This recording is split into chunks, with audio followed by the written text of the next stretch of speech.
mempelajari atau memahami skematik, kita harus tahu dulu ya. Ini di sini tahu dulu, yaitu desain-desain di skematik yang digunakan oleh mainboard laptop. Yang paling banyak dipakai itu ada 4 jenis. Satu, kan, Quanta. Ini Quanta. Kemudian Compal, skematik, Compal ya. Ini di pojoknya nih, Compal. Kemudian Wistron dan Pentek. Oke, ini Pentek ya. Bisa dilihat. Jadi apa pentingnya kita memahami keempat jenis mainboard ini? Jadi ini sangat penting agar kita lebih mudah memahami cara kerja laptop atau gimana mereka membuat skematik. Jadi di sini agar cukup kita pahami satu saja, mungkin kita akan bisa tahu semuanya ya. Jadi begini maksudnya. Ini kita bahas yang Quanta karena Quanta yang memang yang paling mudah. Perhatikan, kalau kita lihat di sini dia langsung lubang jack ya, tidak menggunakan kabel. Oke, di sini kasih kode power jack. Terus, coba kita besarkan. Oke, power jack dengan kode PJ1, power jack 1 mungkin maksudnya. Perhatikan. Kemudian di sini namanya menjadi PA. Ketika dia melewati satu komponen PL, ini PL1 dan PL2, namanya berubah menjadi PA1. Ini setiap melalui komponen, sinyal itu akan berubah. Maksudnya agar lebih mudah untuk memetakan atau kita menentukan sinyal ini dari mana. Misalnya contoh, ketika PL1 dan 2 ini putus, maka si PA akan tetap bernilai 19 volt, tapi PL1 akan bernilai 0 volt karena si PL putus. Oke, itu mudahnya ya. Kita lihat lagi. Oke, di sini mungkin langsung saja ya, sambil kita bahas tentang kode-kode di skematik seperti PC. Kalau PC itu power kapasitor ya. Jadi di sini tidak perlu fokus ke P-nya, tapi C-nya. Kapasitor, PL, lilitan, power lilitan. Oke. PD, D, dioda. Dioda juga, ini juga dioda. Ini kapasitor, PR, power resistor, ini resistor. Oke. Kita lanjut. PA1, kemudian dia melewati PD6, perhatikan. PD6. Nama dia berubah lagi menjadi PA2 ya. Jadi memang didesain di sini agar mudah mencari. Memang setiap dia melewati komponen ini melewati ya, maka namanya akan dirubah. Ini PA2. Kita lanjutkan. Kemudian dia bertemu PQ27. Ini cara kerjanya kita tidak bahas dulu ya. Cara membaca skema. PQ27 yang artinya adalah power transistor. Ini power transistor. Jenisnya ketika kita lihat panah ke atas ya, dari gate-nya ini panahnya menuju ke atas, atau di sini angkanya ganjil, ini paling mudah ya. Tidak bisa jadi patokan, cuma bisa. Maksudnya tidak bisa menjadi patokan utama, cuman bisalah jadi patokan. Oke. Maka di sini bisa dipastikan bahwa ini P jenisnya, yaitu P channel. Oke. Jadi bulat di merah. Ini PA2 terus saja. PA2, kemudian setelah melewati ini ada PR 145 0 sampai ke sini dia bernilai dia bernama pin ya. Kita lihat sampai di sini dia ketabrak dan ketemu ke jalur baterai karena ini batpi. Jadi intinya pin ini adalah nama 19 volt yang disebarkan ke seluruh sistem nih. Perhatikan PIN untuk PQ31. Ini bukan yang di dalam IC ya. PIN artinya juga 19 volt. PIN artinya juga 19 volt. Oke. Itu bisa dibuktikan dengan cara membuzzer bahwa ini pin. Bahwa pin ini akan terhubung. Oke. Nah, di sini perhatikan. Kembali lagi. Oke. Ini power selector. Kita tidak bahas itu dulu. Kita bahas nama dan cara kerja si mainboard ini. Ini dasar ya, cara membacanya. Oke. Kayak dan ini punya kuanta. Misalnya ketika menggunakan baterai, maka dia akan masuk melalui sini, mengalir melalui dioda, namun lemah saja. Kemudian ini akan terbuka dan akan mengalir dan menjadi arus yang kuat. Jadi ketika menggunakan baterai juga tetap akan menjadi si pin. Jadi pin ini ketika menggunakan adaptor dia bernilai 19 volt. Namun ketika dia menggunakan baterai, maka dia akan bernilai sesuai dengan baterainya. Oke, ini adalah cara kerja kuanta. Nah, ketika kita memasuki kompal, kita perhatikan ini kompal. Dia menggunakan nama yang berbeda. Jadi di sini dia menggunakan nama yang berbeda. Oke, cari dulu sumbernya. Di mana dia menaruh? Kita cari dulu.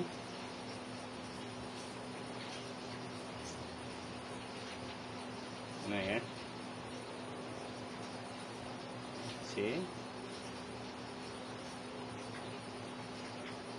Bentar, saya scroll dulu.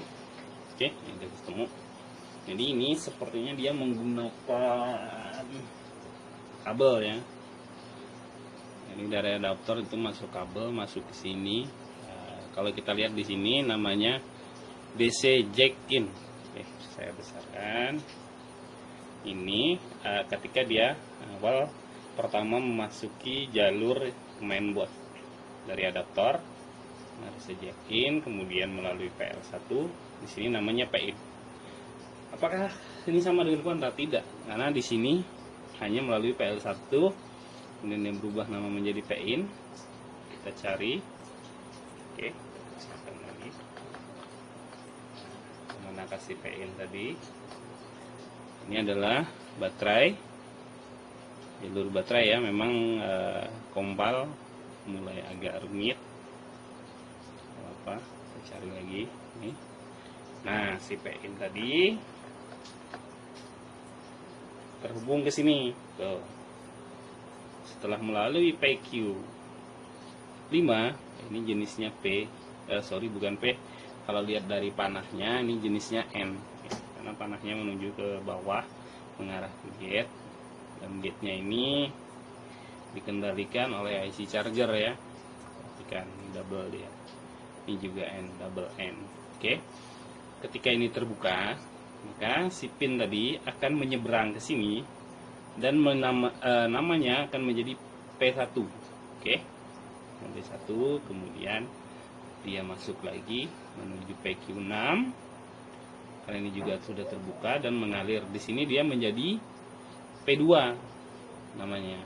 Kemudian mengalir lagi melewati PR14, di sini namanya B+. Oke, ini perhatikan, ini PD5, satu kakinya B+, satu kakinya PIN. Jadi ketika B+ hilang, harusnya PIN ini tetap ada karena sumbernya dari sini, yaitu langsung terhubung ke jalur adaptor ya. Karena ini punya kompal, jadi dia memberikan nama sinyal untuk ke tengah atau seluruh sistem itu dengan nama, coba kita perhatikan apakah B+ atau CHG B+. Oke. Perhatikan di sini bat plus ini punya baterai. Oke. Kalau di sini kita lihat CHG B+, di sini B+, karena melewati PL2 maka namanya berubah menjadi CHG B+. Oke. Kita perhatikan jalur lainnya di sini ternyata B+ juga. Perhatikan ketika dia melalui PL namanya berubah menjadi RT82243 B+. Jadi intinya jalur nama 19 volt atau nama yang sumber dari baterai itu bernama B+. Sama saja ketika dia melewati PL namanya juga akan tetap berubah. Oke. Lihat lagi. Ini juga B+, yang artinya ini sama sumbernya dari sini ya. Jadi ketika ini hilang, misalnya di sini hilang tegangan 19 volt, bisa dipastikan karena di sini putus, di sini ada, di sini hilang, berarti ini putus. Oke. Karena kalau ketika ini hilang, ini juga tidak belum tentu hilang, tapi kalau ini hilang, ini sudah pasti hilang. Oke. Teruskan saja. Ya, tidak ada ya. Itu tadi penamaan di kompal untuk jalur 19 voltnya. Jadi di sini dia menamakan B+, jadi bukan PIN. PIN itu untuk kuanta. Oke. Dia sini PIN-nya memang 19 volt, cuman PIN yang langsung ke jalur adaptor. Cuma dia untuk ke seluruh sistem atau ke seluruh sirkuitnya dia kasih nama B+ ya. Oke. Kita lanjut lagi. Sekarang kita menuju Wistron. Oke. Nah, di Wistron perhatikan ini kode jacknya yaitu DC-in1 punya 4741 ini ya. Oke. Ketika mengalir dari jack dari adaptor, di sini namanya AD_JK atau mungkin adaptor jack kali ya kepanjangannya. Kemudian ketika dia sampai di U9, kita besarkan kurang jelas U9 di jenisnya apa. Oke, di sini bisa dilihat arah panah di gate-nya nih, yang diperhatikan gate-nya ya. Panahnya menuju ke atas atau sana, berdiri lah intinya. Oke. Bisa kita pastikan bahwa ini adalah P-channel. P-channel bekerja ketika nilai gate-nya lebih disebutnya lebih negatif atau lebih kecil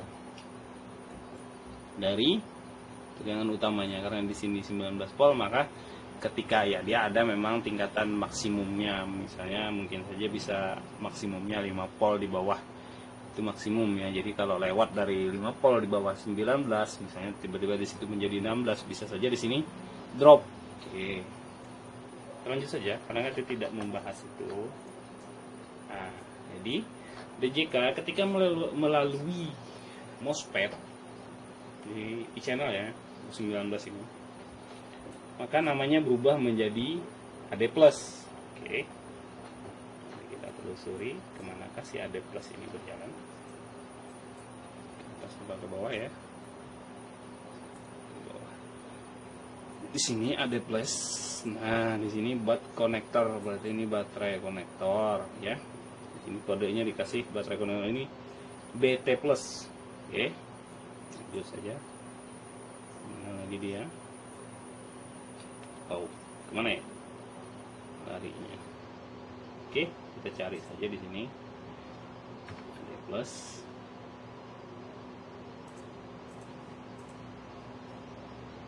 Oke, nah ini dia. Jadi bisa diperhatikan U19 tadi terhubung ke sini ya. Nggak tahu kita kemana, skemanya jauh. Bisa kita pastikan U19 AD plusnya tadi terhubung ke sini karena di sini juga namanya AD plus. Jadi ketika, jadi intinya si AD plus U23 ini juga hidup dulu, maka si AD plus bisa dialirkan ya. Bisa dialirkan ke kaki 123 dari drain ke source. Oke, di sini ketika dia melalui U23 namanya di sini adalah AD plus system, mungkin sistem katanya.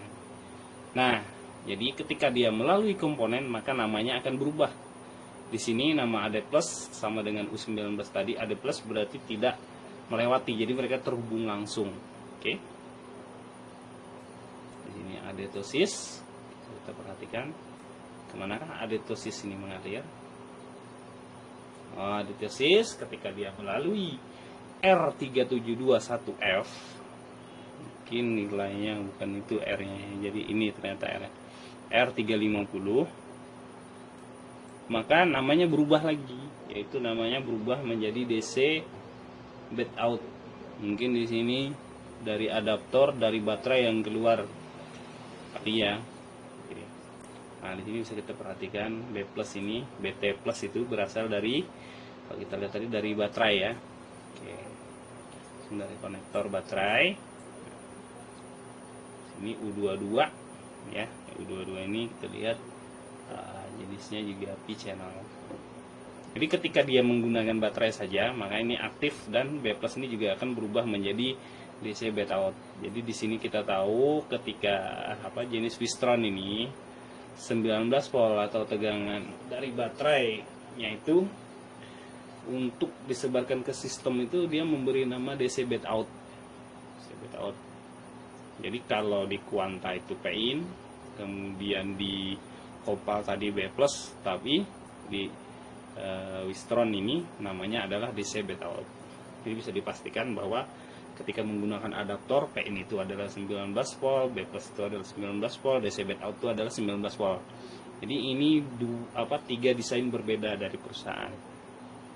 Bisa di laptop mana saja, selama dia menggunakan Opal, Quanta, Wistron, maka cara kerjanya tetap seperti ini. Itu yang perlu kita pahami agar kita lebih mudah lagi kerjanya. Oke, jenisnya Wistron. Kemudian kita loncat lagi ke satu lagi, yaitu yang lebih rumit lagi, yaitu jenis Ipentek. Oke. Ini Ipentek, biasanya Ipentek rata-rata digunakan oleh Toshiba ya. Ini bisa kita lihat bahwa adaptornya itu menggunakan kabel. Oke, ketika masuk di sini colok adaptor melalui fuse 6000. Oke, lewat sini, kemudian dia melalui L601. Nah, di sini namanya adalah plus. Mungkin ini plus PADP TR, mungkin maksudnya volt adaptor kepanjangannya. Oke, dilihat dari sini, ini ke sini namanya sama ya, tidak ada tambahan 1, 0 dan sebagainya. Jadi ini sudah pasti terhubung langsung, jadi tidak ada halangan atau melalui komponen. Jadi ketika ini kita dengan buzzer itu harusnya terhubung langsung. Kalau tidak terhubung, saya yakin itu putus. Oke. Nah, ini sini kita lihat ternyata dia juga menggunakan N channel. Lihat dari panah yang mengarah ke bawah menuju gate. Oke. Yang jelas kalau N itu dia baru aktif ketika gate-nya bernilai lebih positif atau lebih besar nilai tegangannya dari sumber. Jadi sumber kita permudah dari ini, misalnya D ya. D ini plus adaptor ini, plus volt adaptor ini nilainya adalah 19 volt. Jadi untuk menghidupkan Q6003 yang berjenis N channel, gate-nya harus lebih besar. Misalnya maksimal atau minimal 5 volt. Maka di sini paling enggak dia 24 volt ya. Paling enggak. Mungkin bisa kurang dikit atau lebih ya salah. Oke. Jadi ketika bernilai 24 volt, maka plus ADPTR ini akan mengalir. Dari ke sini tidak ada perubahan nama, mengalir lagi ke sini melalui Q6002. Oke, ini sama saja jenisnya juga N. Jadi bisa kita lihat bahwa gate-nya satu sumber dengan Q6003, yaitu berasal dari IC charger ya. Kita teruskan saja. Perhatikan di sini. Sini ada plus ADPTR yang artinya ini sumbernya dari sini. Oke. Bukan dari sini ya. Karena sebelahnya dari sini, sebelah ini dari sini. Oke. Kemudian ketika dia melalui R6020, maka sinyal plus ADPTR tadi atau volt adaptor itu berubah menjadi plus VBAT atau volt baterai mungkin. Nah, di sini plus VBAT ini sepertinya adalah titik tengah atau sumber utama penyebaran 19 volt ke seluruh sirkuit Ipentek ini ya. Karena di sini kita lihat Q6005 ini berjenis N. dan ini terhubung ke jalur gate. Gate-nya juga di sini ya, dari IC charger. Oke. Ini saya pastikan. Jadi di sini adalah sumber tegangan yang berasal dari baterai. Jadi ketika adaptor dicabut dan hanya menggunakan baterai saja, maka plus P-pack ini akan mengalir menuju plus P-bed. Jadi untuk tegangan 19 volt di Ipentec ini ke seluruh sirkuitnya, yaitu nama sinyalnya adalah plus P-bed. Oke, plus P-bed nih Ipentec, kita lihat. Jadi plus P-bed sama, artinya jelas kalau plus P-bed ini sumbernya adalah sumber utama dari titik penyebaran seluruh 19 volt di sirkuit. Jadi kalau untuk ngecek short, bisa di sini kita cek short. Kalau di sini short, bisa dipastikan semua jalur 19 volt di dalam sirkuit itu konslet ya. P-bed itu untuk Ipentec, bukan B+. DC bed out ini untuk Wistron. B+ ini punya Kompal, dan P-in itu punya Quanta. Oke. Jadi di sini ketika kita memahami bahwa empat desain pabrik ini, mereka memberikan nama berbeda-beda, padahal tujuannya sama, yaitu jalur 19 volt atau jalur dari baterai nanti akan disebarkan ke seluruh sirkuit laptop di tengah ini ya. Tujuannya sama, intinya yaitu untuk disebarkan ke seluruh sirkuit laptop 19 volt atau tegangan ketika menggunakan baterai. Tapi kenapa tidak boleh sama namanya? Kan kenapa harusnya lebih mudah ketika mereka memberikan nama yang sama? Tidak boleh, karena itu akan melanggar hak cipta. Jadi kalau Anda berani membuat skematik, terus Anda mengklaim punya perusahaan Anda, misalnya seperti saya kasih MZ-Com, skema ini buatan MZ-Com, tapi saya memberi nama di sininya P-in, di sininya DC pagar, untuk dari baterainya ini Batpi, maka si Kompal akan protes. Nah, beda, bukan si Kompal, Quanta akan protes. Oke, di sini mungkin ada kesamaan P-in, ya, punya Kompal P-in, tapi letaknya beda, nggak masalah, karena dia yang ke seluruh sirkuitnya ini B+. Oke, jadi P-in ini bukan yang seluruh sirkuit.